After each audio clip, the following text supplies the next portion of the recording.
साहेब हे पक्ष तुम्ही जिंकून आलात म्हणून एका तुम्ही आरक्षण दिलं म्हणून मी सांगतो, मी नेहमीच नाही तुम्ही सत्तेत ते खासदार आहात, तुम्ही आरक्षण दिले म्हणून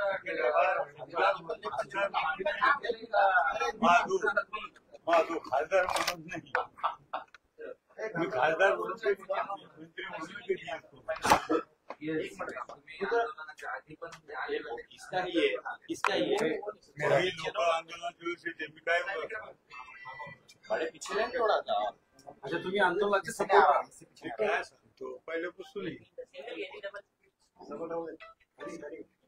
सर ते प्रश्न असा आहे एसटी नोटचा तुम्ही आज भेटायला आलात आणि पुष्पगुच्छ देऊन शुभेच्छा दिल्या, काय सांगा? मी मनोज दादा ठाकरे यांना ज्या ज्या वेळेस हॉस्पिटलला असतील, आंतरवाडीला असतील, त्या त्यावेळेस मी त्यांना भेटायला जातो, की निवळ आजच नाही तर नेहमीच मी भेटायला जातो. त्याच्यामुळं असं काही हे नाही की मी सांगितलं की गॅलेक्सी हॉस्पिटलला आतापर्यंत मी 7-8 दिवस आलो असतो. आंतरवालीला बी आंदोलन असो नसो तरी आमचे भेट नेहमी असते, त्याच्यामुळे असं काही नवीन नाही. संजय राऊत असं म्हणाले की या आंदोलनामागं हे एकनाथ शिंदे आहेत आणि त्यांचा उद्देश आरक्षण नव्हता या आंदोलनाचा, तर फडणवीस यांना घेरणं होतं असं त्याने आरोप केला एकनाथ शिंदे प्रत्यक्ष. तर मला एक सांगायचं की संजय राऊतला रोज सकाळी आपण बघतो, रोज सकाळी आरोपाशिवाय आणि एकनाथ शिंदे साहेबाशिवाय त्यांना कोणी दिसत नाही. त्याच्यामुळे संजय राऊतच्या आरोपावर आम्ही काही फार लक्ष देत नाही. सरकारनं जो निर्णय घेतलाय, जो GR काढलाय, पाटील म्हणतायत की आता सगळ्या मराठ्यांना ते मिळणार, पण दुसरे अभ्यासक त्याला म्हणतात की या अडचणी आहेत, या पुढच्या काळात मराठ्यांसाठी सर्टिफिकेट मिळण्यास अडचणी आहेत. तुमचं काय म्हणणं आहे? या सगळ्या प्रक्रियेवर तुमचं लक्षच असेल ना?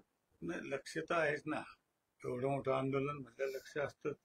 पण मला एक सांगायचं की शासनाने जो GR काढला आणि मनोज दादांनी स्वतः सगळ्या याच्या समोर तो वाचलेला आहे, बघितलेला आहे. मला वाटतं आता मराठ्यांना ज्या काही हैदराबाद गॅजेटमध्ये ज्या नोंदी त्याचा फायदा निश्चित सगळ्याला होणार आहे.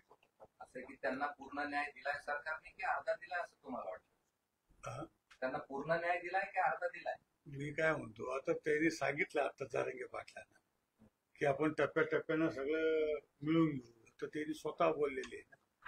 मागच्या वेळेस दिला नाही, हे मनोज दादा जारंगे सांगतात. नाही, मागच्या वेळेस तुमच्या सरकारनं दिलं होतं तर त्यांना परत उपोषण करावं लागतं. मी काय सांगतो की उपोषण करायला लागलं, पण आता स्वतः मनोज दादांनी तुम्हाला उत्तर दिलेलं आहे आणि GR सुद्धा काढलेला आहे, त्याच्यामुळे त्याचा फायदा आता होईल.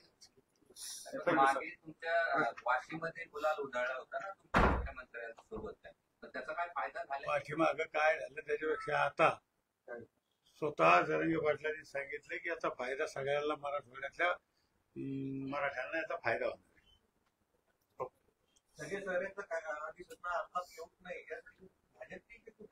ते जरांगे दादा बोलतील, सगळ्या गोष्टी मी नाही बोलणार. पण ओबीसीचंही आंदोलन सुरू आहे, ओबीसीचे नेते या GR बद्दल नाराजी व्यक्त करतायत, आंदोलन सुरू आहे. त्या बाबतीत मला काही कल्पना नाही, मी काही बघितलं नाही. Okay, thank you.